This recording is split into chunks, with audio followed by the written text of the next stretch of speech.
नमस्कार, जावेद तांबोळी ऑफिशियल या युट्यूब चॅनलवर आपल्या सर्वांचं पुन्हा एकदा स्वागत आहे. आज 10वीचा निकाल लागला आणि यामध्ये पुन्हा एकदा मुलींनी बाजी मारली. मात्र केल्याने होत आहे रे अधिक केल्याची पाहिजे या उक्तीप्रमाणे खरोखरच एक अजिम अयास नदाब या मुलाने खरोखरच परिस्थितीवर मात करत करून दाखवलंय. आपल्या सोबत आहे अजिम, बोलूयात त्याच्याशी. अजिम, तुझं खूप खूप अभिनंदन. थँक्यू. काय सांगशील, ज्याला निकाल लागला, तुला अपेक्षित होतं इतकं 99.60% इतके तू मार्क्स मिळवशील असं अपेक्षित होतं? नक्कीच होतं. मला अपेक्षित 100% होतं. ते पण 99.6 बेटर आहे. बर, काय निकाल पाहिल्यानंतर काय भावना होत्या तुझ्या? पाहिल्यानंतर आम्ही सगळीजण जोरात ओरडायला लागलो. ओरडलो जोरात. मग अचानकच सगळ्यांच्या डोळ्यातनं पायाक्षर आले. अच्छा, बर. मग पहिल्यांदा कोणाला भेटलास? पहिल्यांदा मम्मीला भेटलो, अच्छा, बर. नंतर भावाला, हा, मग बाबांना. आता तू म्हणतोस की तुझं अपेक्षित होतं 100%, मात्र तुला 99.60% पडले. मग जे 2 मार्क्स तुझे गेले ते कुठे गेले? ते हिस्ट्री एक सब्जेक्ट आहे ना, त्यामध्ये 2 मार्क गेले. बर, मग अपेक्षित होतं तुला हे? नाही, ते अपेक्षित नव्हतं. अच्छा, पण काय हे 99.60% मार्क्स तू क्लास न घेता, म्हणजे क्लास न लावता तू हे मार्क्स घेतलेले आहेस?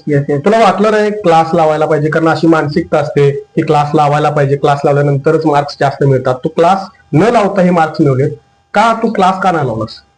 सुरुवातीपासूनच मला क्लास नव्हता, 8वी पासूनच.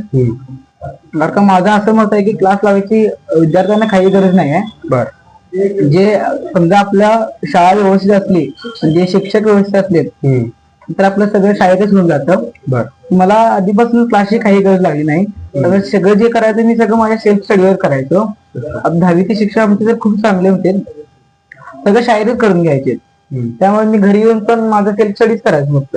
आणि क्लासची मला काय गरज वाटलीच नाही. आता मी सगळं ऐकलंय, क्लास का लावला नसतो. मला सगळीजण विचारायचे की क्लास का लावला नसतो, 10वी एवढा महत्वाचं वर्ष आहे, क्लास लावायला पाहिजे तसो. खरं मला आधीपासून वाटलं क्लास लावायची काही गरज नाही. एवढ्या मोठ्या मोठ्याचे क्लासची नाव आहेत, खरं त्यांचा काही फायदा नाही. एवढं मोठा समजा 1 लाखचा क्लास लावला, त्याचा काय फायदा आहे? काय नाही. अच्छा, जरी क्लास 1 लाख असला, खरं विद्यार्थ्यावर सगळं असते ते. बर. त्याची क्लासची कॅपॅसिटी केवढी आहे त्याच्यावर असणार ते. समजा 1 लाखचा क्लास लावला मग त्याला 100% फिक्स पडणार काय नाही. 1 लाखला क्लास लावून पण 80% आहेत ना. तुम्ही विदाउट क्लासला नाही. तुला घरचे कधी म्हटले नाहीत, आई वडील, की तू क्लास लाव? नाही, म्हटलं. आधीपासूनच त्यांना विश्वास होता की मी घरी करेन. अच्छा, दादाने पण माझ्या घरी सगळं केलेलं. बरं. आता तू 10वी झाल्यानंतर काय करणार आहेस नेमकं? 10वी झाल्यानंतर मी आता नीटची प्रिपरेशन करतोय. अकॅडमीला आहे मी. बर, अकॅडमीला लावलेस म्हणजे तुला 10वी नंतर क्लासची गरज वाटली? कारण का ती कॉम्पिटेटिव्ह एक्झामला क्लासची गरज असते. ते सेल्फ स्टडीवर शक्य आहे, खरं क्लास दिशा देतो. क्लास दिशा देते. अच्छा, कॉम्पिटेटिव्ह एक्झाम साठी क्लासची गरज भासते. क्लास विदाउट क्लास पण होऊ शकतं, खरं त्या कॉम्पिटेटिव्ह एक्झाम साठी ना शिक्षकांचा टच पण अपेक्षित असते. अच्छा, काय स्वप्न तुझं? काय स्वप्न आहे की पुढे जाऊन तुला काय बनायचं? मला पुढे जाऊन MBBS डॉक्टर व्हायचं, एम्स दिल्लीमध्ये. अच्छा, बरं. घरच्यांचं काय म्हणणं आहे की तू डॉक्टर हो की वेगळं काहीतरी सांगतात घरचे? घरच्यांचं मला आधी सांगितलं की तुला काय करायचं ते कर, म्हणून मला आधीपासून डॉक्टर व्हायचं. बर.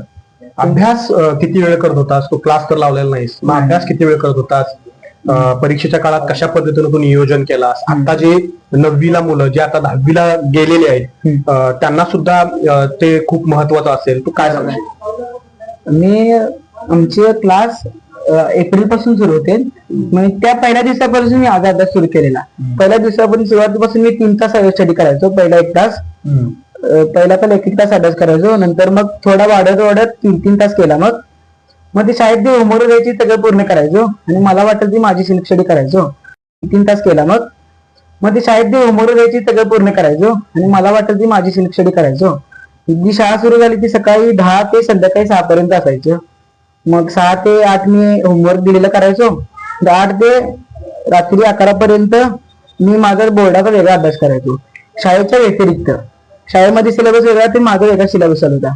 मी शाळेच्या सिलेबसच्या थोडं पुढेच होतो. अच्छा, माझं मला सगळं कम्प्लीट केलेलं. म्हणजे तू शाळेत शिकवण्याच्या अगोदरच तू वाचत होता? येस. अच्छा, युट्यूबवर पण मी व्हिडिओ बघायचे होते. ओके. म्हणजे मोबाईलचा सुद्धा वापर तू अभ्यासात करत होता. करत होतो. तुला आता 99.7% तू मार्क मिळालास, म्हणजे प्रत्येक विषयात चांगले मार्क आहेत. तरी पण त्यातला कुठला विषय तुला अवघड वाटायचा? अवघड मला कुठला विषय वाटत नव्हता, तरी पण तरी जास्त वेळ तू कुठल्या विषयाला देत होतास? सायन्सला जास्त वेळ द्यायचा. अच्छा, असं नाही की आवडता म्हणून, मला आवडायचा म्हणून सायन्सला जास्त वेळ द्यायची. म्हणजे आवडायचं म्हणून त्या विषयाला जास्त वेळ जास्त द्यायचा? वेळ द्यायचा. पण असं म्हणतात की जो विषय आवडतोय त्याला जास्त वेळ देण्यापेक्षा जो विषय अवघड होतोय त्याला जास्त वेळ द्यायला पाहिजे. ज्याच्यामध्ये इंटरेस्ट आहे त्याला जास्त वेळ द्यायचा. बरं, म्हणून तर तर सायन्स ते- फील्ड कडे चाललाय. हा, होय. अच्छा, सेमी इंग्रजीला तू होतास, त्यामध्ये सायन्स इंग्रजीमध्ये पूर्ण असतं. तिथं काय अडचण तुला आली? कारण तुझं कधीपासून तू सेमी इंग्रजीला होता? पहिलीपासून. पहिलीपासून होतं, त्यामुळे तुला काय? इंग्लिशची मला काही अडचण नाही, इंग्लिश मला परफेक्ट येतं. अच्छा, तुम्ही पाहिलं आजींचं म्हणणं आहे की क्लासची गरज नाही, आणि क्लास न लावता मला विश्वास होता की 99.7%, त्याला तसा 100%चा विश्वास होता, पण त्यानं 99.7% मिळवलेले आहेत. त्यांच्या वडिलांचं काय म्हणणं आहे या संदर्भात, त्यांच्या वडिलांशी सुद्धा आपण बोलूयात. अयास नदाब यांच्याशी आपण आता बोलणार आहोत. पॉज कर. अजिम नदाबचे वडील अयास नदाब आपल्या सोबत आहेत, आपण बोलूयात त्यांच्याशी. प्रथमतः तुमचं अभिनंदन आहे, कारण मुलानं इतके चांगले मार्क्स मिळवले, त्यामध्ये तुमचं सुद्धा खूप मोठं योगदान असणार आहे निश्चितपणानं. मुलानं क्लास न लावता इतके मार्क्स मिळवले, काय नेमक्या पहिला ज्याला रिझल्ट बघितला त्याला तुमच्या पहिल्या भावना काय होत्या? म्हणजे ते सर जे कसं झालंय, जे अपेक्षित आम्ही जे काही धरलेलं आहे ना ते साध्य झालं. बर, आमच्या जे काही मुलांना जे काही आमच्या अपेक्षा होत्या त्यांनी सगळ्या पूर्ण केल्या. अच्छा, आमची ते काय त्याचं उज्ज्वल भविष्य बघणं आमचं एवढं. बर. तुम्ही काय काम करता? मी आपले फुलेवाडी आत्तार म्हणजे दिवाण. अच्छा, कुठल्या कंपनीमध्ये? आत्तार संस्था. आत्तार सन्स मध्ये दिवाणचे. अच्छा, क्लास लावावासा वाटला नाही तुम्हाला?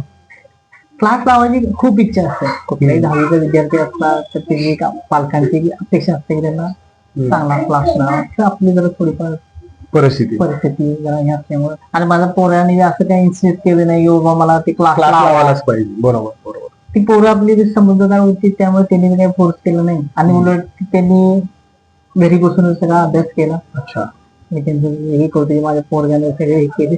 अच्छा. मग काय तुम्ही काय व्हावं असं तुम्हाला वाटतंय त्यांना? मी काय म्हटलं त्याला, बाळ तुला जे काय माहिती ते तू जे काय त्याला स्वातंत्र्य दिलं. आम्हाला स्वातंत्र्य दिले की बाबा असं बर्डन ठेवलं नाही की तू आमच्या अपेक्षा पूर्ण कर. आम्ही काय म्हणतो जे जे काय आहे ते तू सांग, आम्ही त्याला हे करतो, सपोर्ट करतो.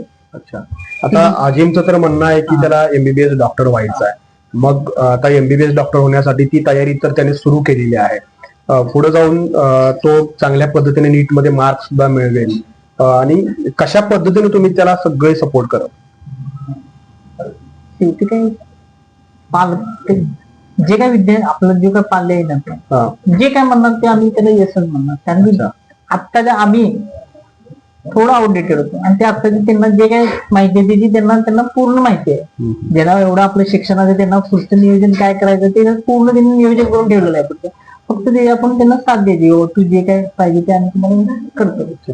तुम्ही 10वीला होता, तुम्ही ज्याला होता त्यावेळेला तुमचं सुद्धा स्वप्न होतं, काय नेमकं होतं स्वप्न व्हायचं तुमचं? नाही, आमचं असंच युपीएससी एमपीएससी परीक्षा द्यावी आणि आपण कुठेतरी कुठल्या तरी जॉबला सरकारी गव्हर्नमेंटच्या असं होतं. तरी परिस्थितीच्या मानानं आमच्या ते काही साध्य झालं नाही, म्हणून आपण काय म्हणजे मी पहिल्यापासून म्हणतो जे आपल्या हातनं जे साध्य झालं नाही ते मुलांना मुलांना त्यांना पूर्ण स्वातंत्र्य द्यायचं की तुम्ही पूर्ण करा. परिस्थितीमुळे जे तुम्हाला करता आलं नाही ती अडचण आपल्या मुलांना येता कामा नये. तुम्ही पाहिलं की हे अयास नदाब होते की त्यांनी आपल्या मुलाला जेवढं तो शिकणार आहे तेवढा आम्ही निश्चितपणाने त्याला सपोर्ट करू, आणि त्याला ज्यामध्ये करिअर करायचं आहे त्यामध्ये निश्चितपणाने आम्ही त्याला स्वतंत्र देऊ असं सुद्धा त्यांनी सांगितलं. आणि जे काम जे आमचं स्वप्न होतं, जे आम्ही परिस्थितीमुळे पूर्ण करू शकलो नाही ते स्वप्न ते आपल्या मुलांच्या माध्यमातून पूर्ण करतायत. हा व्हिडिओ तुम्हाला कसा वाटला कमेंट करून नक्की सांगा. व्हिडिओ आवडल्यास शेअर करायला विसरू नका. धन्यवाद.